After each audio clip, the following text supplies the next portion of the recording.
Dans cette vidéo, nous allions utiliser le framework que j'ai nommé LRACO, que nous avions vu dans la vidéo précédente, qui nous permet de résoudre des problèmes algorithmiques. Alors, pour ce faire, nous allons résoudre un exercice que j'ai trouvé sur le site algoexpert.io, qui est d'ailleurs un site que je vous recommande si vous souhaitez vous préparer pour vos entretiens techniques, améliorer vos compétences en programmation et résolution de problèmes.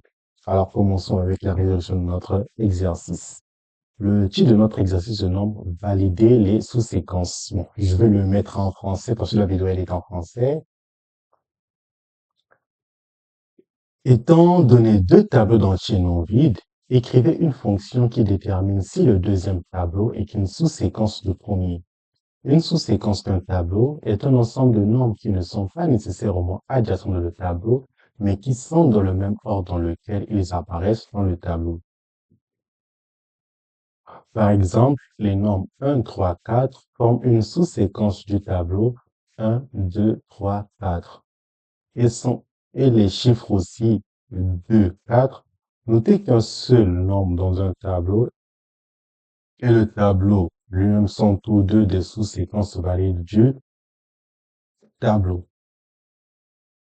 Alors, pour notre exercice, nous avions deux tableaux. On a un tableau A et un tableau B.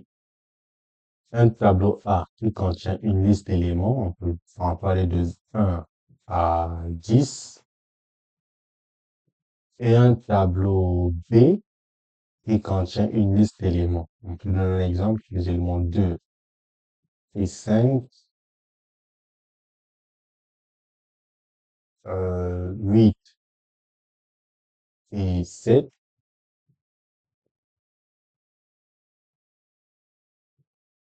3 et 6.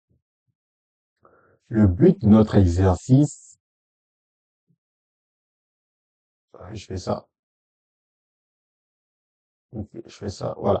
Le but de notre exercice est de vérifier que les éléments de A se trouvent, enfin, que les éléments de B se trouvent dans A, et ces éléments doivent être dans le même, et ces éléments doivent être dans le même ordre dans le tableau A. On peut prendre un exemple ici. Les éléments 3 et 6 doivent se trouver dans le tableau A, et dans le tableau A, 3 doit être placé devant 6. Et néanmoins, entre les deux éléments, entre 3 et 6, il peut y avoir, il peut y avoir d'autres éléments ou pas du tout. Alors, pour résoudre notre exercice, on va donc écrire une fonction qui va prendre en entrée.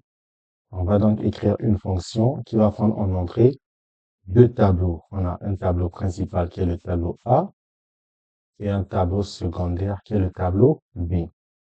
Et va retourner true si il va retourner vrai si le tableau B est une sous-séquence de A, et false si le tableau B n'est pas une sous-séquence de A. Donc, dans le corps de notre fonction, on va utiliser une approche, pour notre fonction, on va utiliser une approche itérative. On va itérer sur l'ensemble des éléments de A et vérifier que chaque élément de A se trouve dans B. Et pour vérifier l'ordre de l'élément on va récupérer l'index dans lequel il se trouve dans B. On peut donc débuter avec l'implémentation de notre approche.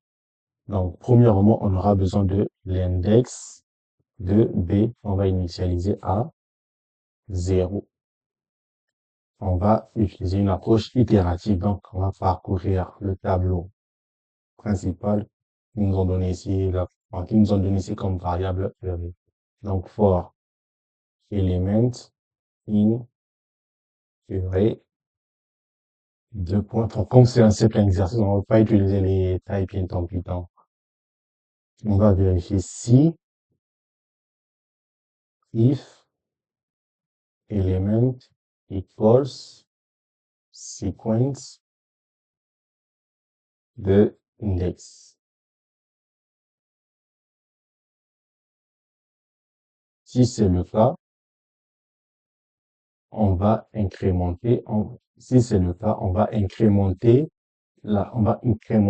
l'index pour passer on va incrémenter l'index à 1 pour passer pour passer à l'index suivant dans le tableau secondaire. On va l'incrémenter de 1. If index equals len de sequence, deux points, return ou else, return false. Ici, pourquoi j'ai écrit cette condition? J'ai écrit cette condition parce qu'étant donné on va récupérer chaque élément de array, on va comparer avec index et chaque fois qu'on trouve un index, on incrémente de 1. Donc, cela veut dire que, techniquement, si on trouve tous les éléments, si on trouve tous les éléments de, si on trouve tous les éléments de si on trouve tous les éléments de séquence, index sera donc égal à la taille